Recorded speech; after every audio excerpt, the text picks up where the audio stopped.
Initially, I was super freaking jealous, very jealous, because she was putting out the type of content that I have been attempting to do for past 4 or 5 years, but clearly I'm not doing that good of a job, because she, in a matter of 1 month, has already crossed 100K followers, something that in my 4 or 5 years of content creation I have not even been able to dream about. I tried to sort of take a step back and be like, I try to see the net positive of the entire situation, wherein she is educating people and telling people to not blindly trust brands. A lot of the shit that even I talk about. Okay?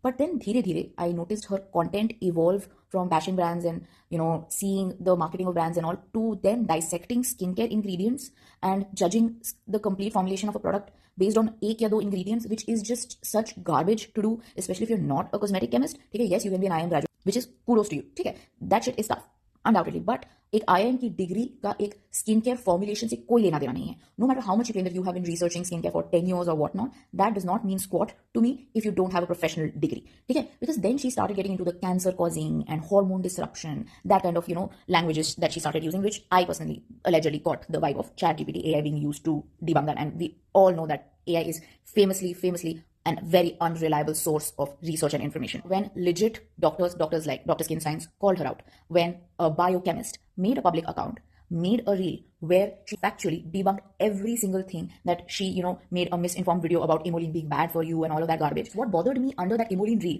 are so many comments of people like, oh, what should I do? My dermatologist has prescribed me. Oh, thank God, I just saw this reel because my dermatologist just prescribed this to me. Now I will not use this. Are you fucking kidding me? Are you really going to take the word of a completely uneducated influencer? When I say uneducated, I don't mean like, oh, she's uneducated. I mean like uneducated in this field, an uneducated influencer over a fucking dermatologist. I was really glad when a biochemist factually debunked every single bullshit that she was spewing in that reel confidently. Okay? And you know what happened after this? This biochemist, her page name was biobased.skin. Her Instagram account got permanently disabled because it got reported for not following community guidelines. I don't know what community guidelines she was not following, because she literally had 2 reels. Okay? And she literally had barely 200 followers. So we till they don't know, but the creator, when I spoke to her through her new account that the poor woman had to make, because not just her public account got permanently disabled, even her fucking private account got disabled. The one faceless Instagram page that made a reel which factually debunked every misinformation that she was spreading, just completely getting permanently banned.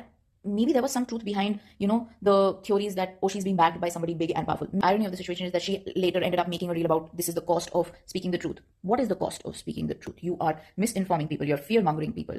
You are trying to build a parasocial relationship by making your followers hate on every other brand and every other skincare product based on ChatGPT research with zero to little qualifications. When actual professionals are calling you out, you are reportedly disabling their accounts. What truth are you speaking? The one person who very bravely decided to speak the truth and debunk every misinformation that you were spewing, you or your fans allegedly completely deplatformed that particular content creator. She had to pay the cost of speaking the truth. So fucking sad for me to see that a content creator with no professional qualified degree in this skincare content creation space getting more traction, getting more fan following, getting more views, getting more engagement, getting more support than an actual biochemist having to lose her platform with barely 200 followers. It is so fucking sad that people with real credibility, Meta is disabling their account based on what I don't fucking know. When dermatologists and biochemists are actively calling her out, she is having this entire holier than thou that मैं किसी brand के साथ partnership नहीं करती, मैं किसी brand से PR नहीं लेती. Okay, ma'am, that's good on you. That's a decision that you have taken. Good on you. That does not make you any better than any of the creators. And secondly, I'm pretty sure that she's not doing this page out of the kindness of her heart. If right now she's not making any money through brand collabs or PR, then eventually the end game for her might be launching her own new brand.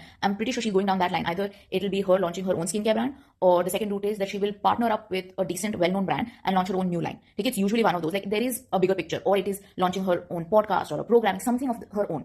Because let me be perfectly honest, nobody on this platform is making content out of the goodness of her heart. Okay? Especially if she's claiming that she's putting in hours and hours of research. Trust me, she's not doing that because she loves skincare and she wants to share her knowledge to all us plebs. She's doing it with an end goal in mind. Everybody, myself included, we all have some personal vested interest for which we are making a public platform, whether it's attention, whether it's money, whether it's views, whether it's brand collaboration, whether it's recognition. There is some end goal at the end of the day, including her. Okay?